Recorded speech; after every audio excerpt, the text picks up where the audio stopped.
Donc, bonjour tout le monde, nous sommes le 4 février, ici à Kuala Lumpur, à Damansara High, dans la galerie Valette. Donc je suis Patrice Valette et nous allons pour quelques minutes parler et vous présenter des artistes, les niveaux, Thierry et Pascal, qui sont avec nous aujourd'hui pour parler, pour partager plus de choses sur leur travail, qui est aujourd'hui en exposition ici. L'exposition c'est Beyond the Borders, au-delà des frontières, avec 4 artistes et dont les niveaux font partie, avec un travail qui nous arrive directement de Paris. Merci beaucoup à Thierry et Pascal d'être avec nous aujourd'hui. Merci à toi de nous accueillir. Voilà.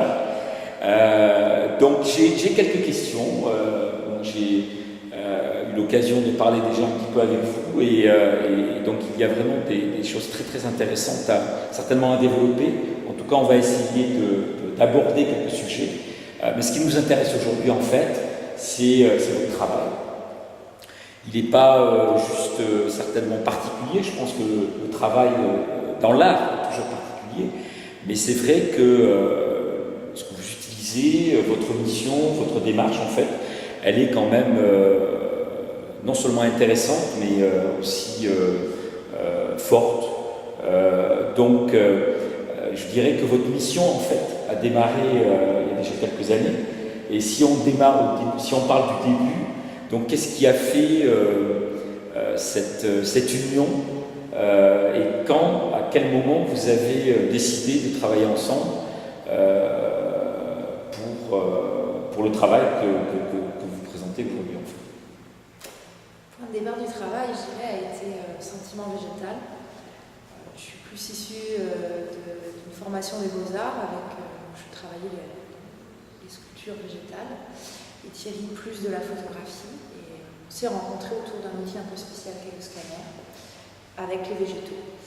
On se souvient très bien de la première photo qu'elle nous a apporté le scanner. C'était une rose et du potentiel qu'on pouvait en sortir. Avec tout ce que le scanner implique, cette absence de profondeur de champ, cette hyperprésence et ce contact. Donc cette rose, on se souvient très bien même de la sensation de ces pétales de la rose qui se sont vraiment presque collés à la plaque de verre du scanner. Ça a été, donc il y a les premiers essais datent. Il y a 10 ans. 10 ans. 10 ans. Il y a 10 ans. Alors justement dans l'exposition aujourd'hui, on a une pièce de la série végétale qui est vraiment qui est très très belle. On prépare une nouvelle exposition qui sera montrée dans un autre endroit sur Kuala Lumpur avec cette série végétale. Mais pour revenir un petit peu sur le sujet, ce qui est intéressant aussi par rapport à comment les choses ont évolué petit à petit, Thierry, toi tu as été aussi dans la photographie. Et on a eu cette conversation ensemble il y a quelques jours sur le regard photographique en fait. Et ça m'intéresse beaucoup de parler de ce point qui pour toi serait de parler d'inventer ou de réinventer le regard à travers la photo et donc là à travers votre travail qui n'est plus la photo mais qui est le scan. Est-ce que tu pourrais un petit peu nous parler de ce sujet? Oui, en fait, dans notre pratique artistique, et déjà parce que nous sommes issus d'une formation artistique, puisque Pascal était étudiante à l'école des beaux-arts et puis moi aussi enseignant de la photographie, donc on s'est naturellement questionné sur la place de la photographie dans l'histoire des images. Alors qu'est-ce que ça veut dire la place de la photographie dans l'histoire des images? C'est-à-dire en fait qu'on ne s'arrête pas à ce que représente la photographie, représente l'image. C'est pas parce que nous avons photographié un paysage que nous avons fait une œuvre d'art. Il y a derrière ça tout un processus de questionnement qui existe au travers de l'histoire de la photographie et au travers de l'histoire de l'art contemporain. Donc on s'est intéressé à tout ça. Et alors, une des premières raisons de notre pratique photographique a été de réintroduire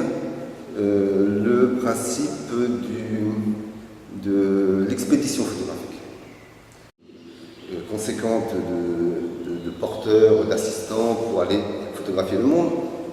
Nous, on fait pareil, c'est-à-dire qu'on part voyager avec un 4x4 un peu tracteur à l'ancienne, hein, voilà, pour aller scanner le monde. Et puis après, le deuxième questionnement que nous avons dans notre photographie, c'est tout ce que la photographie a inventé comme regard. C'est-à-dire que dès 1880, quand l'appareil photographique s'est démocratisé, eh bien, les gens ont fait des photos partout. Le monde a été photographié partout, par tout le monde. Et le monde a été photographié partout, par tout le monde, avec des quantités d'erreurs et d'imperfections. Parce que personne ne savait photographier, rien n'était précis, rien n'était techniquement parfait. Et donc, les images étaient plus le reflet d'imperfections. Et donc, toutes ces imperfections-là ont inventé ce qu'on appelle un regard photographique. Un regard qui n'appartenait nulle part, qui appartient nulle part ailleurs que dans la photographie. Voilà. On n'est pas dans le regard physiologique, on est dans le regard créatif, le regard photographique. Voilà. Et donc, la troisième étape, c'est de s'intéresser aux technologies nouvelles, être dans cette modernité, la nôtre, hein, et d'utiliser les techniques de pointe numériques. On n'est plus du tout dans la photographie argentique, numérique, et de chercher au travers d'un scanner ce que celui-ci peut inventer aussi comme regard. Donc on est toujours dans cette problématique de la photographie. Ce n'est pas un appareil photo, mais c'est quand même de la problématique photographique que nous traitons. Donc Thierry, là tu parlais juste de ça c'est vraiment très intéressant, de pellicule du réel. Vous êtes vraiment quand même dans le toucher. Ce que je disais tout à l'heure, ce qui était assez complexe au niveau la technique, pas la technique, comprendre. Et en fait, c'est beaucoup plus simple que ça. En fait, vous êtes vraiment dans le transfert d'image. Comme le photographe parlait de pellicule, vous êtes aussi dans cette pellicule. Oui. C'est ça qui est intéressant. On est dans une autre forme de pellicule, mais nous sommes dans la pellicule du réel. C'est-à-dire, en fait, en touchant les objets que nous scannons, par opposition à la photographie qui met toujours à distance le sujet, parce qu'on est dans l'optique, nous ne sommes pas du tout dans le côté tactile. Hein. Nous avons une approche très tactile, c'est-à-dire que tout ce que nous scannons, nous touchons. En fait, nous sommes ceux qui avons touché. Et qu'est-ce qu'on fait? On fait en amenant ce réel-là dans des lieux d'exposition, nous faisons un peu ce qu'on pourrait appeler de la photoportation. Une sorte de photoportation où nous transportons le réel d'un lieu vers un autre. Et donc, on transporte le réel d'un lieu en un autre en enlevant une pellicule du réel. C'est une image, bien évidemment, mais on enlève une pellicule du réel qu'on expose chez toi, comme ce qui est présenté ici. Donc vous allez, donc là on est vraiment dans le transfert, et je pense à la série végétale, qui est à mon avis une série qui éclate de beauté, d'amour, avant tout, et c'est là où c'est intéressant en fait. C'est-à-dire que vous arrivez à travailler un sujet qui est une épée de maïs, une feuille, et quelque part, ce toucher, cette pellicule lui donne ce qu'elle est vraiment en fait. Oui, et en plus, dans ce travail des végétaux, nous avons amené une autre problématique qui est celle du vieillissement. C'est-à-dire que l'idée n'est pas de montrer la fleur ou le végétal dans sa fraîcheur, mais plutôt de travailler sur qu'est-ce que vieillir et quelle beauté on peut trouver dans le vieillissement. Surtout à l'heure actuelle, où on est dans une société où il faut toujours être frais, pimpant et jeune. Et la beauté, elle est à tout âge. Peut-être aussi que la beauté, elle est dans une fin de vie. Il y a un tabou de la fin de vie, mais on parle de ça aussi dans les végétaux. Et c'est important. Et on collecte ces végétaux, on leur laisse le temps de vieillir et le temps de s'exprimer. Parfois, il reste des jours sur la plaque de verre du scanner. Donc vous installez, en fait, vous créez aussi une relation entre le sujet et cette démarche, en fait, donc il y a aussi certainement beaucoup de, j'allais dire, de poésie, mais il y a cette relation que vous créez, en fait, et c'est ça qui est intéressant. Parlons de cette série sur les mains, un projet, beau projet en Afrique, donc quelques années de voyages, d'aventures, de traversées, de rencontres. Donc c'est là aussi où vous avez traité un petit peu de la même manière, qui est là le sujet, c'est les mains, donc l'humanité. Parlez-nous un petit peu de cette série des mains et qui apparemment n'est pas non plus quelque chose qui est fait, mais en fait, si j'ai bien compris, quelque chose que vous aimeriez bien continuer en fait. C'est une collecte, donc forcément ça pourrait presque être infini, et jamais un travail jamais réellement terminé. Hein. C'est riche de rencontres. C'est souvent d'ailleurs, en tout cas à chaque fois qu'il y a eu des séances de scan de main, ça a toujours aussi été très physique pour nous, parce qu'on n'est pas dans la photo volée, pas du tout. Il faut qu'il y ait une rencontre, il faut qu'il y ait un accord des sujets, et il faut qu'il se passe quelque chose entre eux et nous. Et notamment en Afrique, ça a vraiment été des rencontres fabuleuses, des moments fabuleux, des moments très forts et des moments très difficiles aussi. Il y a quelque chose un peu de l'ordre de la performance dans ces moments de prise de vue. En soi, on collecte les mains comme les botanistes du 19e collectaient les végétaux. Oui, c'est beaucoup plus compliqué. C'est intéressant, juste pour rebondir pour continuer la discussion. Thierry et Pascal, vous me parliez de donner, ou peut-être redonner, je ne sais pas, de l'autorité au sujet. Oui. Et ça m'intéresse, c'est vraiment intéressant. Oui. Donc, parlez-nous un petit peu de cette autorité, de ce que vous pouvez donner au sujet. On lui laisse le temps de s'exprimer sur cette plaque de verre, un temps de vie. C'est ça en fait. Et en photographie, on appelle ça un temps de pause. Et effectivement, dans les mains, on est dans des 15 minutes de pause quand même. Dans les végétaux, ça peut être 1 heure, c'est pas un souci. Thierry en parlera peut-être mieux que moi, mais... Je pense qu'on est aussi dans le cadre de la photographie du 19e, là. C'est-à-dire qu'on est à l'opposé de l'instantané. L'instantané, c'est capter, c'est prendre à l'insu de. Faire un instantané, c'est prendre à l'insu de la personne. D'ailleurs, les paparazzi, il ne faut que des instantanés. Ils prennent à l'insu. Alors que nous avons une sorte de pacte de respect entre le sujet et nous, c'est-à-dire qu'on fusionne. C'est-à-dire que le temps d'acquisition est long, on redonne sa place au sujet, on lui redonne sa force, son aura, son autorité. Et ça se ressent dans les photographies. Ça se ressent fortement. Donc quelque part aussi, le travail que vous avez fait sur Golden Gate à San Francisco, c'est une manière de donner cette importance au sujet et de le mettre dans un cadre qui devient beaucoup plus important que simplement juste un pont sur lequel on passe depuis toujours. Et ça, c'est vraiment intéressant. Donc, on a dans l'exposition cette pièce fabuleuse du Golden Gate. Thierry, tu pourrais peut-être...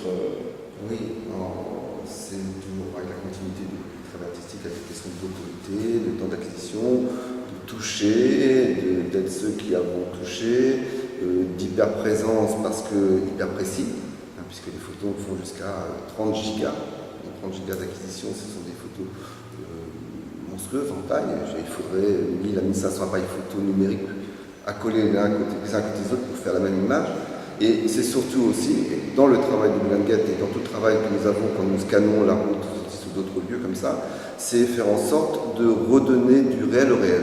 Donner de l'autorité au réel, c'est donner du réel au réel. C'est-à-dire qu'on trouve que dans notre société actuelle, le virtuel prend la place du réel, l'image prend la place du réel, l'image se substitue, mais l'image ne redonne plus du réel.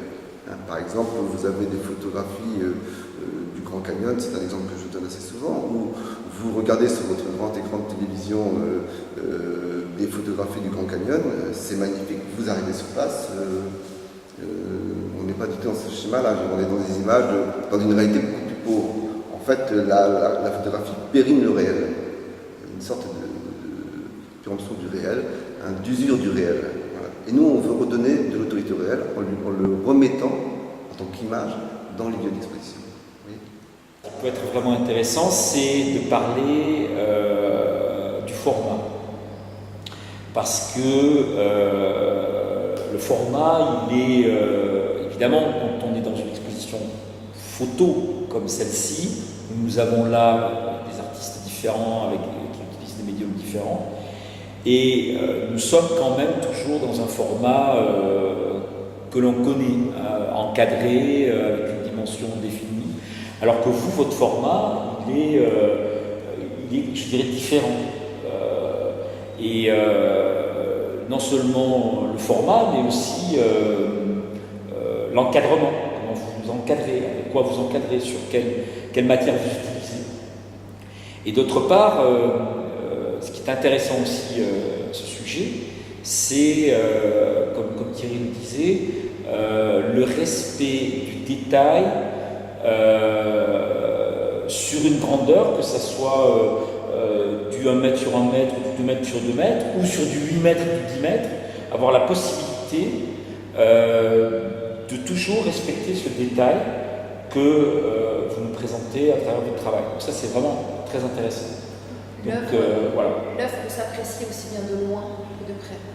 On a une telle définition qu'on peut se permettre d'avoir une photo de 8 mètres de haut, mais le spectateur pourra autant l'apprécier de loin, mais aussi de près, puisque tous les détails seront là, sans aucune pixel, et ce qui est très différent d'une affiche qu'on peut voir dans la rue ou autre, et c'est assez nouveau en photographie. Ça, c'est grâce au scanner qu'on peut avoir une telle définition et des fichiers qui font des fois 30 gigas. Et des fois, les ordinateurs rament d'ailleurs.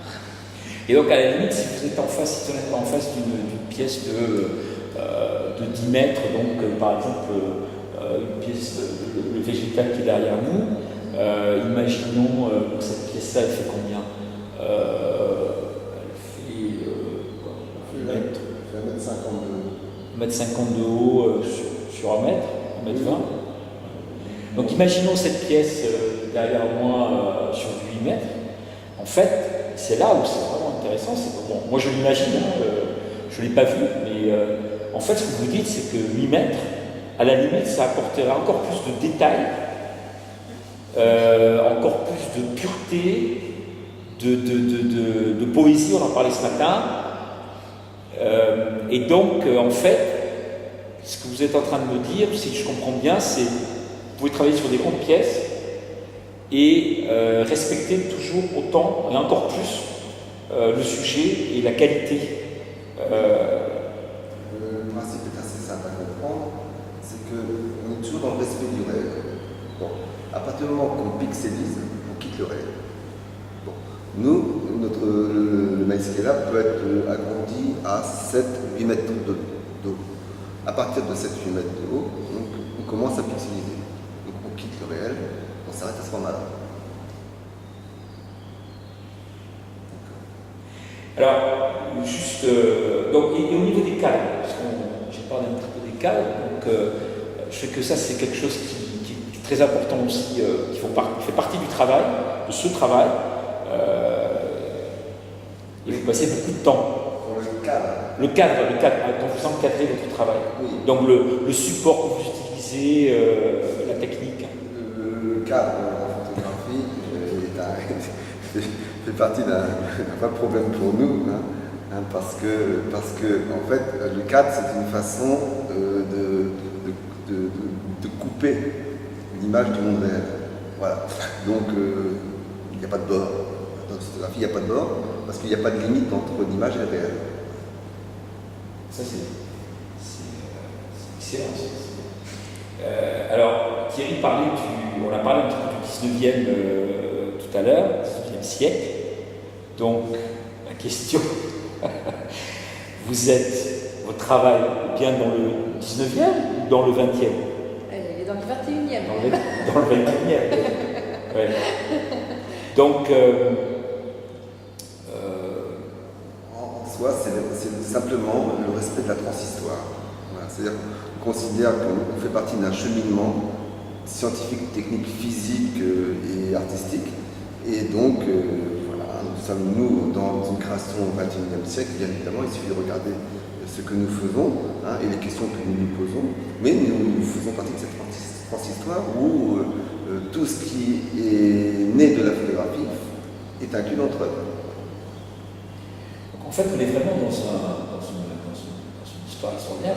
On est dans le conceptuel, on est dans la photographie, on est dans le scan, on est dans la poésie, on est dans l'humanité, on est dans une mission, donc on est dans la création. Et quels sont aujourd'hui, bon, c'est un peu la question qu'on pourrait se poser, quels sont vos projets? Vous avez envie de quoi aujourd'hui?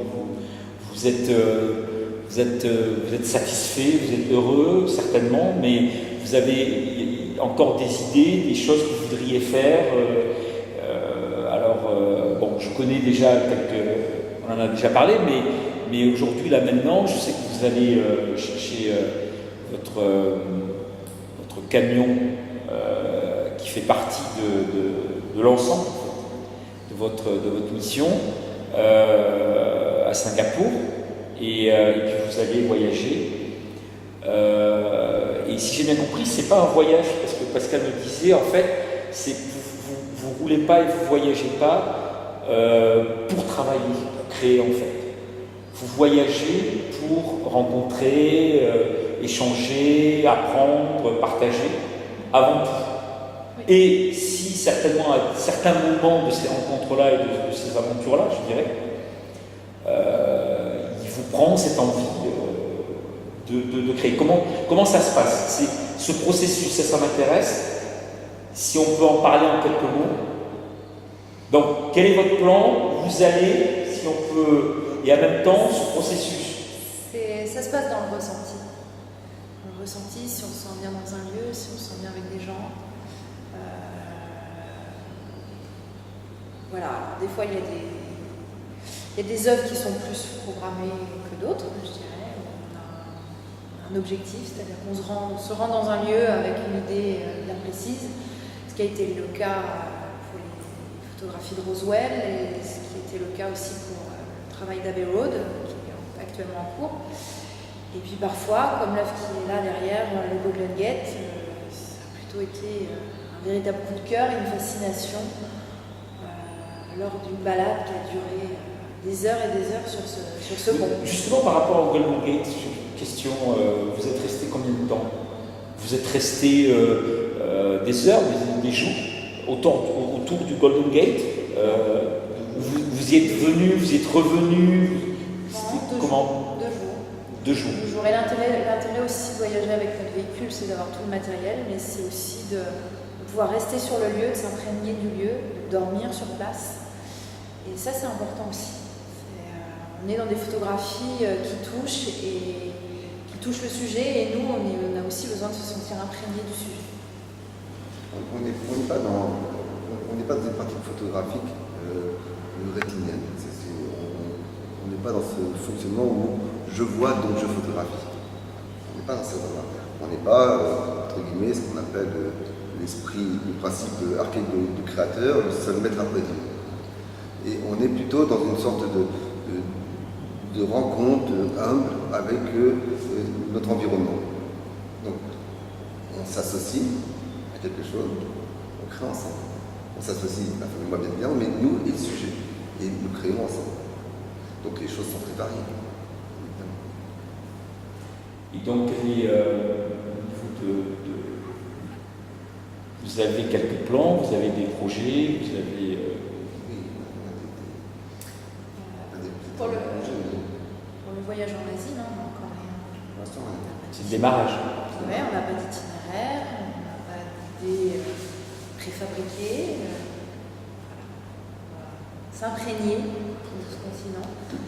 Voilà, bon, alors souvent le travail fil conducteur dans des voyages, c'est le travail des mains, parce que c'est au fil des rencontres, etc. Mais on peut venir se greffer autre chose si ça se présente. Très bien. C'est-à-dire qu'en fait, quand on voit les 4 thèmes qui sont ici, un crochet, le sentiment végétal, Calzone et M2M, ces projets-là ont été créés dans le voyage. C'est au fil du voyage que nous avons créé ces thèmes-là. C'est C'était pas un travail, je dirais, imposé, enfin, déterminé au départ, et après, je dirais, faire le tour de la planète pour aller chercher tout le coup de l'image qui correspond à notre idée. C'est pas ça. C'est plus nomade. C'est plus nomade, c'est une pratique nomade. Pratique nomade. C'est votre style de vie. Voilà. Oui. De vie. Et voilà, mais c'est très bien. Écoutez, encore merci beaucoup d'être là. Et je suis vraiment heureux d'être avec vous pendant ces quelques jours. Et puis je sais que ça va être certainement le début de plein d'autres aventures. Ce que vous faites, c'est beau. C'est aussi, ça fait partie de l'art contemporain aussi. Pour moi, je crois que c'est aussi cette opportunité que l'artiste peut aussi apporter au public d'une certaine manière. Donc à travers l'art, à travers le travail. Et vous, c'est en même temps aussi cet investissement en fait, l'investissement de votre vie dans la vie des autres. Voilà. Donc merci, à très bientôt. Encore merci Pascal Etienne. De rien, merci voilà. à toi. À bientôt, au revoir.